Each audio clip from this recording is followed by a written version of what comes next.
বাবা বাবা, আমি আমার পোষা পাখিকে কিভাবে খাওয়াচ্ছি।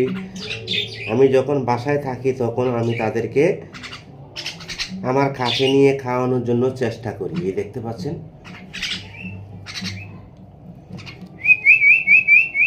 এদিকে আসো, সবাই গোসল করো।